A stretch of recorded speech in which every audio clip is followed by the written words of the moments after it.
হৃদয় ক্ষত বিক্ষত। ইদানিং সোশ্যাল মিডিয়া, ফেসবুক, ইউটিউবের ভিতরে একটা ছবি চোখের সামনে ভাসে, যেটা দেখা হৃদয় থেকে একটা চিৎকার আসে, চোখ দিয়া পানি ঝরে, অনেক কষ্ট অনুভব হয়। যেই ছবিটা বাংলাদেশের একজন তরুণ যুবক, যার নাম তোফাজ্জল, যাকে মানে অনেক কষ্ট দিয়ে হত্যা করা হয়েছে, অনেক কষ্ট দিয়ে যাকে হত্যা করা হয়েছে, যিনি মানসিক ভারসাম্যহীন একজন ব্যক্তি ছিলেন। হ্যাঁ, মানসিক ভারসাম্যহীন একজন ব্যক্তি আছিলেন। হ্যাঁ, মানসিকভাবে অসুস্থ ব্যক্তি আছিলেন। তাকে কিছুগুলা যুবক একত্র হয়ে তাকে হত্যা করা হয়েছে। তাকে মোবাইল চুরির অপবাদ দিয়া তাকে হত্যা করা হয়েছে। এটা কেমন করে হতে পারে?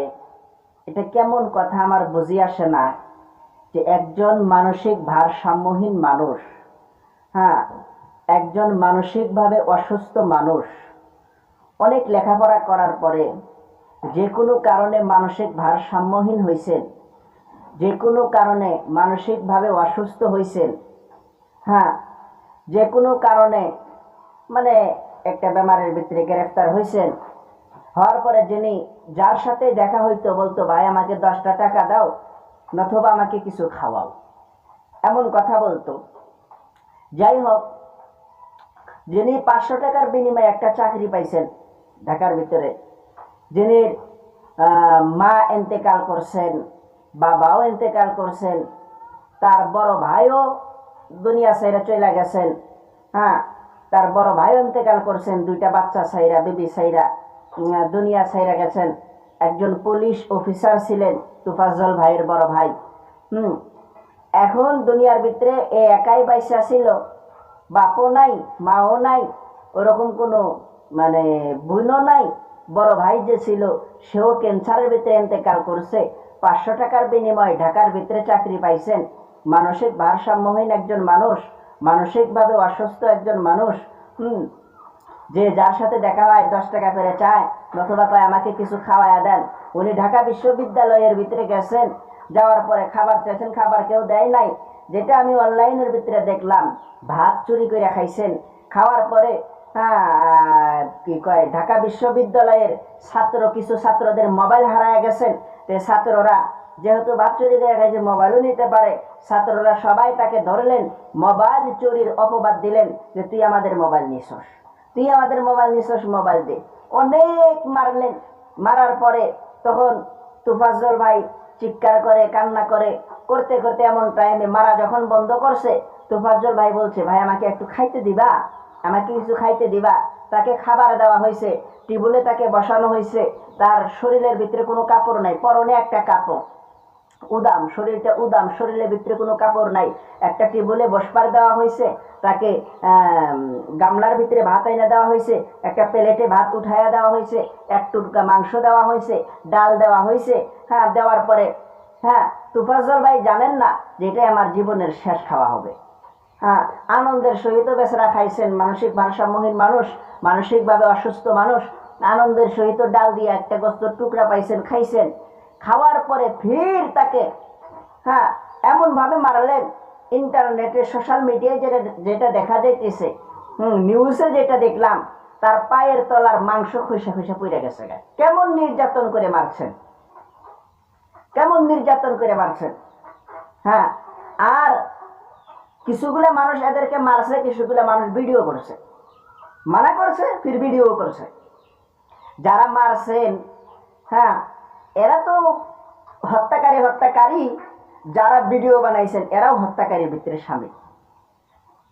এতগুলো মানুষ থাকতে আর একজন শিক্ষিত মানুষ হইয়া, ঢাকা বিশ্ববিদ্যালয়ের ছাত্র হইয়া, কিভাবে একজন মানসিক ভারসাম্যহীন মানুষকে এইভাবে হত্যা করলো আমার বুঝি আসে না। যে বাংলাদেশ স্বৈরাচার রাষ্ট্র ছিল, স্বৈরাচার সরকার ছিল শেখ হাসিনা পলাইলো। পলানের পরে যেই বাংলাদেশের সরকার একজন পুরুষ হইলেন ডক্টর ইউনূস, একজন পুরুষ হওয়ার পরে, সরকার বদল হওয়ার পরেও কিভাবে এইভাবে একজন মানসিক ভারসাম্যহীন মানুষের উপরে এমন নির্যাতন চলে, এমন ভাবে তাকে মারধর করে হত্যা করা হয়? এটা কেমন দেশ আমার বুঝি আসে না, কেমন দেশ আমার বুঝি আসে না। বাংলাদেশের সরকারের কাছে আহ্বান, তোফাজ্জল ভাইকে যারা এইভাবে নির্মম ভাবে মারপিট করে হত্যা করেছেন বিনা দোষে, মোবাইল চুরির অপবাদ দিয়ে, আচ্ছা ও ধরলাম যে মোবাইল চুরি করেছে, দেশে প্রশাসন আছে, প্রশাসনের হাতে তুলে দাও। আইন নিজের হাতে তুলে নেওয়ার অধিকার কারো নাই, আইনের হাতে তাকে সোপর্দ করো। আইন আছে, আইন তাকে শাস্তি দিবে। তুমি শাস্তি দেওয়ার কে? তুমি শাস্তি দেওয়ার কে? শুধু একটা মোবাইল চুরি করছে তাই তুমি তাকে মাইরে মাইরে তাকে হত্যা করলাও? তুমি কেমন শিক্ষিত আমার বুঝি আসে না। কোরআন পাকে চোরের বিচার হইল যে ব্যক্তি চুরি করছে, কোরআন পাকে চোরের বিচার হইল যে ব্যক্তি চুরি করছে তার হাত কেটে দেওয়া। হত্যা করা না, হাত কেটে দেওয়া। এটা আল্লাহর বিচার। কোরআন পাকে আল্লাহ আদেশ করছে যে চুরি করে তার হাত কেটে দাও, এটা আল্লাহর আদেশ, এটা আল্লাহ আদেশ করছেন কোরআন পাকে। কিন্তু এই হাত কাটার আইনটা জারি হবে সেই দেশে যেই দেশে মুসলমান, যেই দেশটা মুসলমান দেশ, যেই রাষ্ট্রটা মুসলমান রাষ্ট্র। বাংলাদেশ তো সরকার মুসলমান হইতে পারে, মুসলমান রাষ্ট্র তো কায়েম হয় নাই। আচ্ছা ধরলাম বাংলাদেশ মুসলমান রাষ্ট্র কায়েম হয়েছে, বাংলাদেশের ভিতরে মুসলমান রাষ্ট্র কায়েম হইলেও তো হাত কাইটা দেওয়ার আইন আছে, হত্যা করার আইন তো নাই। মোবাইল চুরির জন্য আপনি হত্যা করলেন, কোন আইনে হত্যা করলেন? কোন বিবেক দিয়ে আপনি হত্যা করলেন? চুরির বিচার হাত কাটে দেওয়ার আপনি তাকে তার জীবনটাই শেষ করে দিলেন, তার জীবনটাই শেষ করে দিলেন। এদেরকে ফাঁসি কাস্টে ঝুলানো দরকার। আল্লাহ রাব্বুল আলামিন তো বিচার করবেনই। হাদিসের ভিতরে আসছে, নবী করিম সাল্লাল্লাহু আলাইহি ওয়াসাল্লাম বলছেন, আখিরাতের দিন যে ব্যক্তিকে হত্যা করা হয়েছে, এই ব্যক্তি যেই ব্যক্তি হত্যা করছে ওই ব্যক্তির মাথা ধরবে, মাথা ধইরা বলবে, আল্লাহ এ আমাকে কেন হত্যা করছে, একে জিজ্ঞাসা করেন, এর বিচার আমি চাই। আল্লাহর কাছে বিচার চাবে, আল্লাহর কাছে বিচার চাবে।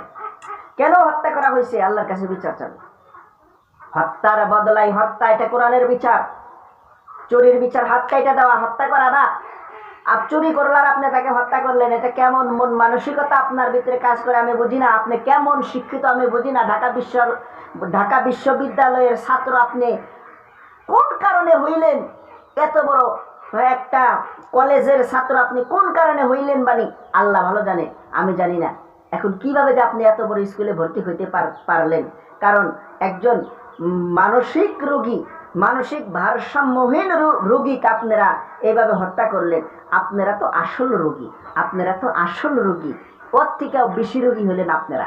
একজন মানসিক ভারসাম্যহীন ব্যক্তিকে কিভাবে হত্যা করা হয়েছে, হ্যাঁ, অনেক দুঃখ মনের ভিতরে। কেমন কথা! হৃদয়ে ক্ষত বিক্ষত। যে ছবিটা চোখের সামনে সোশ্যাল মিডিয়ায়, ফেসবুক, ইউটিউবের ভিতরে যে ছবিটা চোখের সামনে ভাসে আর চোখ দিয়ে পানি আসা যায়, যে এই একজন মানসিক ভারসাম্যহীন মানুষকে কিভাবে তারা হত্যা করতে পারলো। আফসোস হয়, আফসোস হয়, আফসোস হয়।